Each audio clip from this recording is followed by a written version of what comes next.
Hello प्यारे दोस्तों, आज हम जो लेसन पढ़ने जा रहे हैं उसका नाम है दान का हिसाब। तो जो दान का हिसाब है ये एक कहानी है जो आप पहले से पढ़ चुके होंगे। आज इस कहानी में से हम जो इम्पोर्टेंट महत्वपूर्ण क्वेश्चन आंसर होते हैं उनसे रिलेटेड बात करेंगे, उन पर ही हम चर्चा करेंगे। तो दान का हिसाब जो लेसन है इसमें से सबसे पहले जो आपका क्वेश्चन बनता है, शब्दार्थ से रिलेटेड हम बात कर रहे हैं। तो देखिए प्यारे बच्चों, जो शब्दार्थ है उसमें से पहला जो शब्द आपके सामने दिख रहा है ये है व्यय। व्यय का मतलब होता है खर्च करना।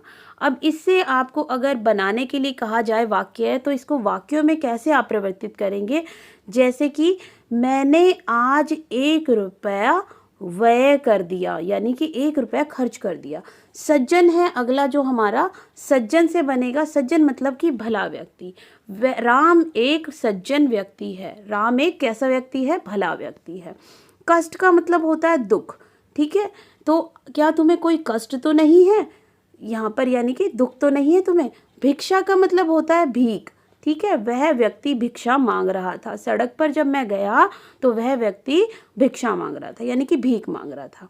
लगदक यानी कि चमकीला, भड़कीला। ठीक है, चमकीले भड़कीले से इसका लगदक का मतलब होता है। तो लगदक का आपको पता चल गया। लगदक क्या होता है? चमकीला, चमकीले या चमकीला, भड़कीला, भड़कीले। ठीक है, लगदक का मतलब आप इस तरह से बोलेंगे। हुक्म, हुक्म चलाना यानी कि आदेश करना, आदेश चलाना। ठीक है, हुक्म चलाना, आदेश करना। साथ में है लाचार। लाचार का मतलब होता है बेबस। ठीक है, आगे है सत्कार। सत्कार का मतलब होता है स्वागत। सत्कार का क्या मतलब होता है? सत्कार का मतलब होता है स्वागत। ठीक है, इसी तरह से हम आगे देखते हैं। सुगंध, कहाँ से सुगंध आ रही है? बगीचे से फूलों की बहुत अच्छी सुगंध आ रही है, यानी कि सुगंधित का मतलब, सुगंध का मतलब होता है खुशबू और सुगंधित का मतलब होता है खुशबूदार। वह चीज़ बहुत ही सुगंधित है। ठीक है, यानी कि खुशबूदार है। नुकसान का मतलब होता है हानि। ठीक है, यहाँ तक हमने कर लिया है और हमें सारे शब्दार्थ अच्छे से समझ आ गए हैं। अब हम करेंगे खाली स्थान भरो। ठीक है, रिक्त स्थान की पूर्ति करो, यानी कि खाली स्थान भरो। अब यहाँ पर जो पहला है हमारा खाली स्थान, यहाँ लिखा है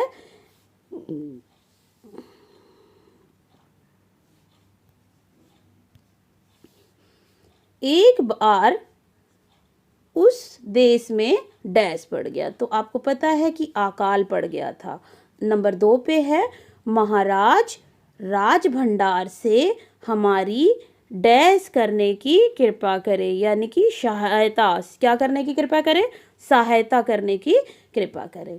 ठीक है, अगला है छोटे लोगों के कारण डैश में दम हो गया, नाक में दम हो गया। दान के वक्त राजा की, किसकी? डैश में क्या आएगा? राजा। ठीक है, की मुट्ठी बंद हो जाती थी। ठीक है, जब राजा दान देते थे तो क्या हो जाता था? राजा जब दान देते थे तो दान देते समय राजा की क्या हो जाती थी? मुट्ठी बंद हो जाती थी, यानी कि जो राजा थे वो लालची थे। ठीक है, डैश में इतने रुपए पैसे हैं जैसे धन का सागर। किसके अंदर? राजकोष। जो राजकोष है उसमें इतने अधिक पैसे हैं कि जैसे कि एक सागर होता है ना, सागर आपने देखा है, समुद्र जो होता है बहुत बड़ा होता है। इसी तरह से राजकोष में इतने अधिक पैसे हैं जैसे कि एक सागर हो। कहने का मतलब ये है। आगे देखते हैं, सही गलत देखते हैं। ठीक है, पहला है हमारा राजा जी लगदक कपड़े पहनते थे। ये बात सही है कि जो राजा थे वो कैसे कपड़े पहनते थे? राजा महाराजा लोग पहनते चमकीले भड़कीले कपड़े पहनते थे। ठीक है, राजसभा में एक से एक नामी लोग आते थे।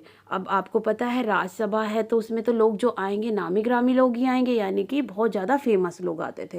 राजा का क्रोध देखकर लोग गुस्से में आ गए। तो ये बात गलत है भाई। राजा का क्रोध देखकर, राजा का जो क्रोध देखकर लोग गुस्से में क्यों आएंगे? गुस्से में तो लोग ही राजा आएगा ना, तो ये बात गलत है। तो ये कथन हमारा सही है।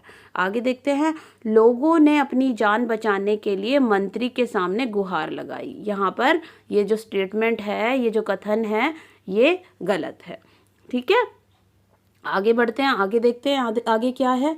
आगे हमारा प्रश्न 5 है, राजा का मानना था कि यदि वह दान देगा तो उसका राजकोष खाली हो जाएगा। तो ये कथन हमारा सही है। ठीक है, राजा का ये मानना था। और राजा क्या था, राजा थोड़े लालची थे, इसीलिए उनका ये मानना था कि ऐसा अगर किया जाएगा तो क्या हो जाएगा, उनका राजकोष खाली हो जाएगा। राजा दान में विश्वास नहीं करते थे। अब आगे बात है किसने किससे कहा, जरा पता चले तुम्हें क्या चाहिए। अच्छा, ये वाक्य किसने कहे, जरा पता तो चले तुम्हें क्या चाहिए। यह वाक्य राजा ने सन्यासी से कहे थे। किससे कहे थे, राजा ने यह वाक्य सन्यासी से कहे थे। अब दाता कर्ण महाराज बड़ी दूर से आप ही अगला है, दाता कर्ण महाराज बड़ी दूर से आपकी प्रसिद्धि सुनकर आया हूँ। यह वाक्य किसने कहा था, तो भाई एक सन्यासी था जिन्होंने यह वाक्य राजा को कहे थे। अगला है, जी सब कुछ आपके हुक्म के अनुसार ही होगा। अगला है, जी सब कुछ आपके हुक्म के अनुसार ही हुआ। तो यह वाक्य किसने कहा था, मंत्री ने राजा से कहे थे। ये वाक्य आगे देखते हैं। दुहाई है सन्यासी महाराज, मुझे इस तरह जान माल से मत मारिए। तो जब सन्यासी ने उसे कहा, सन्यासी जब गुस्सा हो गए थे, तो इस बात पर राजा ने सन्यासी से कहा था कि मुझे इस तरह से जान माल से मत मारिए, मुझे छोड़ दीजिए, आगे से मैं ऐसे कोई भी गलती नहीं करूँगा। अगला है, हम छोटे छोटे प्रश्नों के उत्तर देंगे। प्रश्न 1 है, राजा की प्रशंसा किसने की। तो राजा की प्रशंसा किसने की थी बच्चों, राजा की प्रशंसा की थी बूढ़े सन्यासी ने।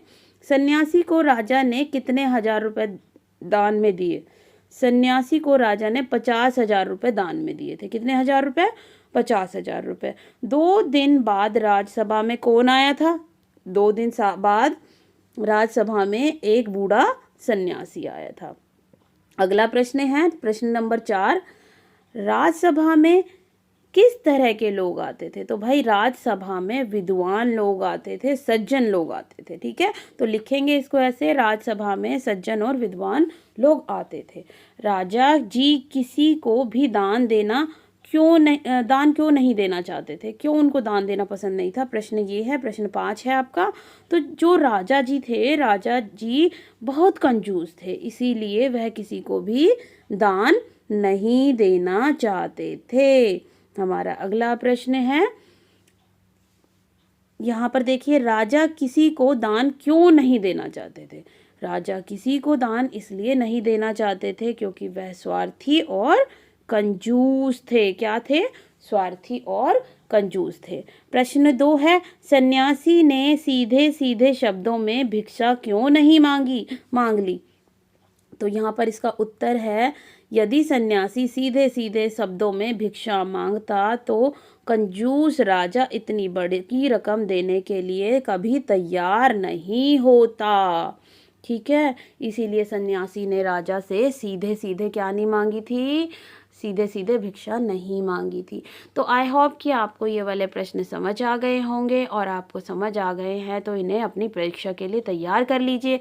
आज के लिए बस इतना ही, मिलते हैं अगले वीडियो में, तब तक के लिए बाय बाय।